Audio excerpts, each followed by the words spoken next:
Guys, आज जो पाकिस्तान नफरत की आग में भारत से कोई भी मदद लेने से इनकार कर देता है, उसी पाकिस्तान के लिए भारत ने एक समय पाकिस्तानी नोट छापे थे। जी हाँ गाइस, आप ठीक सुन रहे हैं। ये बात है 1947 की, जब भारत और पाकिस्तान का पार्टीशन हुआ था। तब पाकिस्तान के पास खुद का कोई सेंट्रल बैंक था ही नहीं, और उसकी ऐसी हालात भी नहीं थी कि वो अपना खुद का सेंट्रल बैंक बना पाए।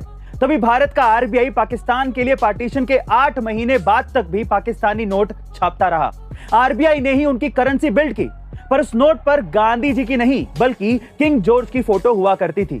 भारत उस वक्त पाकिस्तान का लोन और असेट दोनों मैनेज कर रहा था, लेकिन फिर 1948 में पाकिस्तान का स्टेट बैंक ऑफ पाकिस्तान बन गया और उसने सारा कंट्रोल अपने हाथ में ले लिया। लेकिन आज पाकिस्तान की कंगाली के पीछे भी उसी का हाथ है। आपका इसके बारे में क्या ख्याल है, कमेंट सेक्शन में जरूर लिखिएगा। गाइस, साउथ इंडियन फिल्मों जैसे कि बाहुबली, आरआरआर और केजीएफ की वजह से बॉलीवुड फिल्म इंडस्ट्री की नींव वैसे ही हिली पड़ी है। ऊपर से बॉलीवुड के अंदर के लोगों ने ही बॉलीवुड के दोगलेपन की पोल खोलना शुरू कर दिया है, और अब उसमें नया नाम शुमार हुआ है नवाजुद्दीन सिद्दीकी का। नवाजुद्दीन सिद्दीकी का यह कहना है कि वैसे तो बॉलीवुड हिंदी फिल्में बनाता है, लेकिन सेट पर कोई भी एक्टर, को एक्टर और क्रू मेंबर हिंदी में बोलना पसंद तक नहीं करता। लेकिन साउथ इंडियन इंडस्ट्री में वहां के सुपरस्टार्स तक अपनी रीजनल लैंग्वेज कन्नड़ा, तमिल, तेलुगु को बहुत रिस्पेक्ट देते हैं और ऑन कैमरा से ऑफ कैमरा तक अपनी रीजनल लैंग्वेज में ही बात करना पसंद करते हैं। इसी मिट्टी से जुड़ाव की वजह से साउथ इंडियन इंडस्ट्री बहुत तेजी से ऊंचाइयां छू रही है और अपने दोगलेपन की वजह से बॉलीवुड गर्त में जाता जा रहा है। आपका इसके बारे में क्या ख्याल है, कमेंट सेक्शन में जरूर लिखिएगा। गाइस, क्या आप जानते हैं कि एवलदास रिमासोस्कास नाम के एक बंदे ने गूगल और फेसबुक के साथ पूरे 900 करोड़ रुपए का स्कैम किया था। जी हाँ गाइस, आप ठीक सुन रहे हैं। दरअसल इस बंदे को अच्छी तरह से पता था कि गूगल और फेसबुक एक ताइवान बेस्ड क्वांटा कंपनी से कंप्यूटर खरीदती है, इसलिए उसने क्वांटा कंपनी के नाम से ही लातविया देश में कंपनी बनाई और बैंक अकाउंट रजिस्टर किए। इसके बाद उसने 2013 से 2015 तक गूगल और फेसबुक को इन आइटम्स के इनवॉइसेस बेचे जो उन्होंने कभी खरीदे ही नहीं थे। इन इनवॉइसेस के साथ उसने ईमेल में फेक कॉन्ट्रैक्ट्स भी अटैच किए, जिसमें इन दोनों कंपनियों के एग्जीक्यूटिव्स के फेक सिग्नेचर्स भी थे।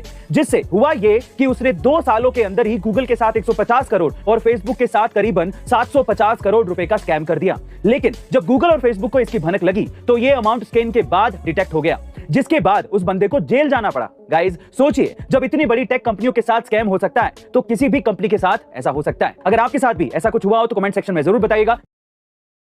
गाइस, स्वामी विवेकानंद जी अपनी याददाश्त और फोकस के लिए जाने जाते थे। कहा यह भी जाता है कि उनकी याददाश्त इतनी जबरदस्त थी कि उन्होंने एक बार 700 पेज की किताब को मात्र 1 घंटे में ही पढ़ लिया था। और हैरानी की बात यह है कि उन्हें इस किताब पर लिखी हुई एक एक लाइन पेज नंबर समेत याद थी।